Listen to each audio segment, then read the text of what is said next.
નમસ્કાર. ધોરણ 6 વિજ્ઞાન પાઠ 3 છે પદાર્થોનું અલગીકરણ. વિડીયોનો આ બીજો ભાગ છે, જેમાં હવે આપણે અલગીકરણની પદ્ધતિઓ મેથડ ઓફ સેપરેશન જોવાના છીએ. આપણે એકબીજામાં મિશ્ર થયેલા પદાર્થોને અલગ કરવાની કેટલીક સરળ પદ્ધતિઓની ચર્ચા કરીશું. તમે કદાચ રોજિંદા જીવનમાં ઉપયોગમાં લેવાતી આ પદ્ધતિઓને જોઈ પણ હશે, જેમાં પહેલી પદ્ધતિ છે હાથ વડે વીણવું. હવે અંગ્રેજી શબ્દ છે હેન્ડ પિકિંગ. જો તમે ક્યાંય હિન્દીમાં કોઈ લેક્ચર જુઓ તો તેની અંદર હેન્ડ પિકિંગ શબ્દ વપરાયો હશે, બરાબર? તો જેથી તમને આઈડિયા રહે. પ્રવૃત્તિ 2 છે દુકાનમાંથી ખરીદેલી અનાજની કોઈ થેલીને વર્ગખંડમાં લાવો, બરાબર? હવે અનાજના દાણાને કાગળ પર ફેલાવો. શું તમને કાગળ પર ફક્ત એક જ પ્રકારના દાણા દેખાય છે? નહીં, એવું નહીં હોય. જેમ કે તમે જે અનાજ ઘરમાં લાવતા હો છો તેની અંદર પણ શું હોય છે? કાંકરા છે, ફોતરા છે, બરોબર? જેનું તૂટેલા દાણા છે, બીજા અનાજના દાણા પણ હોય છે, બરોબર? જેમ કે ઘઉંની રોટલી આપણે ખાઈએ છીએ તો ઘરમાં જે એનું શું કહેવાય દૈણું કરવામાં આવે છે, તો એની અંદર આ બધું મિક્સ થયેલું હોય છે, જેમાંથી તમારા મમ્મી નકામી વસ્તુઓને અલગ કરીને ત્યારબાદ ઘરઘંટી કે ઘંટીની મદદથી દૈણું કરતા હોય છે અને લોટ બનતો હોય છે, જેમાંથી કે રોટલી બને છે. તો તમે તમારા હાથ વડે કાંકરા, ફોતરા અને અન્ય અનાજને દૂર કરો. આ હાથ વડે વીણવાની એટલે કે હેન્ડ પિકિંગ પદ્ધતિનો ઉપયોગ ઘઉં, ચોખા કે કઠોળમાંથી થોડા મોટા કદનો કચરો, જેમ કે માટીના કાંકરી છે, કાંકરા છે, ફોતરા છે, દૂર કરવા માટે થાય છે, બરોબર? હાથ વડે વીણવાની પદ્ધતિ હેન્ડ પિકિંગ. આવા કચરાનો જથ્થો બહુ મોટો હોતો નથી, તો આવી કન્ડિશન હોય જેમાં થોડો ઘણો કચરો હોય અનાજની અંદર, તો એમાં હેન્ડ પિકિંગ પદ્ધતિની મદદથી આપણે અન્ય પદાર્થોને સરળતાથી દૂર કરતા હોઈએ છીએ.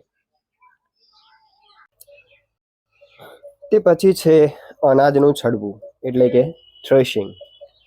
તો પાકની લણણી હાર્વેસ્ટિંગ પછી તમે ઘઉં અથવા ચોખાના ડુંડાના ઢગલા ખેતરમાં જોયા હશે, બરોબર? ખેતરની અંદર આ રીતના ઘઉં કે બાજરીનો પાક હોય છે, તેના જે આ ડુંડા હોય છે તેને શું કરવામાં આવે છે? અહીંયાથી કાપી લેવામાં આવે એટલે લણણી કરવામાં આવે છે, બરોબર? જેને અંગ્રેજીમાં હાર્વેસ્ટિંગ કહે છે, બરોબર? અને આ જે ડુંડા છે તેનો આવી રીતના ખેતરની અંદર ઢગલો કરવામાં આવે છે. તો લણણીની પ્રક્રિયા પૂરી થાય પછી શું આવશે? થ્રેશિંગ એટલે કે અનાજનું છડવું. તો જોઈએ તે શું છે.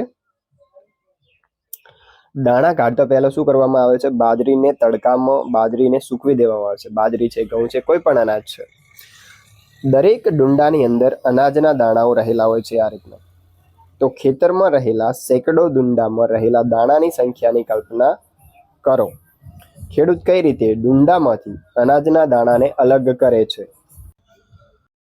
વૃક્ષ પરથી કેરી કે જામફળને કોઈ પણ તોડી શકે છે, પરંતુ અનાજના દાણા તો કેરી કે જામફળ કરતાં કેવા હોય છે? ખૂબ જ નાના હોય છે.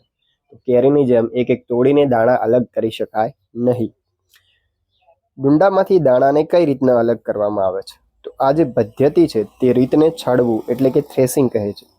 આ રીતમાં તમે દાણાને ડુંડાથી અલગ કરવા માટે શું કરવામાં આવે છે? તેને ઝૂંડવામાં આવે છે, એટલે કે કોઈ મજબૂત ધોકા જેવી વસ્તુની મદદથી અહીંયા પડ્યા છે ડુંડા, એને કૂટવામાં આવે છે, બરોબર? આ પદ્ધતિ તમે ગામડાની અંદર જોઈ હશે. જે લોકો ગામડામાં રહે છે તેમણે અહીંયા આકૃતિ પણ તમને આપેલી છે.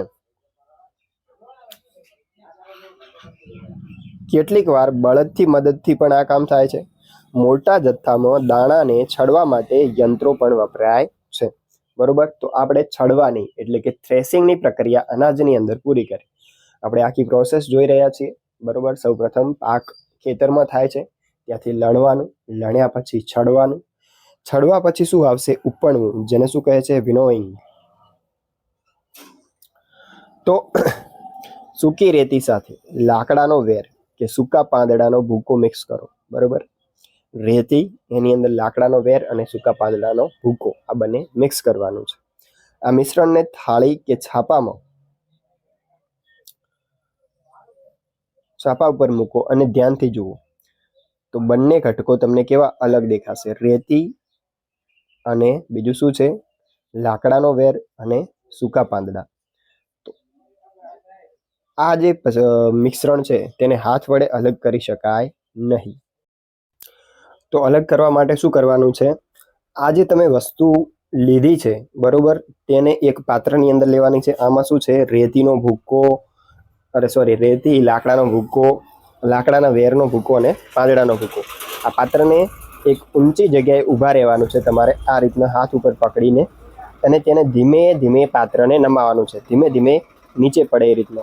તો શું થશે? રેતી અહીંયા નીચે પડશે અને લાકડાનો ભૂકો છે, વેર છે લાકડાનો, અને સૂકા પાંદડાનો ભૂકો છે તે પવનના લીધે ઉડીને દૂર થશે. આ રીતના રેતી અલગ થશે. તો આ જ પદ્ધતિનો ઉપયોગ કરી અને ખેડૂત શું કરે છે? અનાજને અલગ પાડે છે. જેમ કે આપણે સૌપ્રથમ પ્રોસેસ શું જોઈ? બાજરીના દાણાની લણણી કરી, લણણીને કૂટીને દાણાને અલગ કર્યા.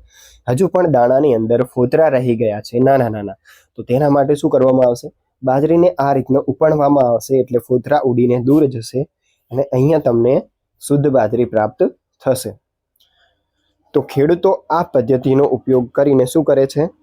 અનાજના દાણામાંથી ફોતરા દૂર કરે છે બરોબર, અને ઉપણવાના પ્લેટફોર્મની નજીક ઢગલો બનાવે છે.